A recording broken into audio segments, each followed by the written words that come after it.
quello che ho capito da questa lunga conversazione, che appunto è durata più di un anno, è che lui voleva marcare il suo ruolo, far capire come aveva cambiato l'approccio storico rispetto alla realtà, ma soprattutto alle leggende luciferine che circondano l'archivio apostolico, ex archivio segreto.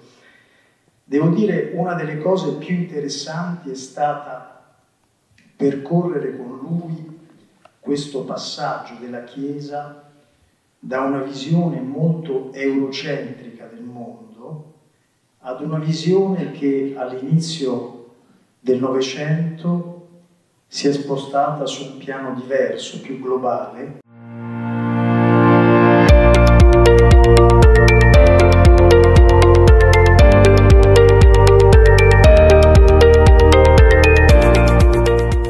Grande partecipazione di pubblico alla presentazione del libro Secretum del noto giornalista Massimo Franco, tenutasi venerdì 12 aprile presso il Teatro Toniolo a Conegliano. L'evento è stato organizzato dall'amministrazione comunale e da Lettori Inchiostro, con moderatore d'eccezione Dino Boffo, già direttore di Avvenire e di TV 2000. Il libro intervista a Monsignor Sergio Pagano, uno degli uomini più potenti del Vaticano, in ben 32 incontri svoltisi tra il 2022 e il 2023, rivela il giornalista alcuni segreti custoditi in uno degli archivi più importanti al mondo, quello dei Musei Vaticani. Il primo giornalista laico che svela i segreti dell'archivio apostolico del Vaticano. Come ci è riuscito? Con un grande inseguimento che è durato alcuni anni, perché Monsignor Sergio Pagano è una delle persone più riservate che ci siano, è sconosciuto, ma in realtà è uno degli uomini più potenti e rispettati del Vaticano. Alla fine, secondo me, lui ha deciso che era il momento di divulgare alcuni dei segreti, delle informazioni custodite nell'Archivio Apostolico Vaticano, ex Archivio Segreto. Quindi è stata un'operazione nella quale credo abbia contato molto la sua volontà di marcare il suo ruolo di prefetto, quindi di capo dell'archivio dal 1997. Lui abbia detto quello che voleva dire e che poteva dire.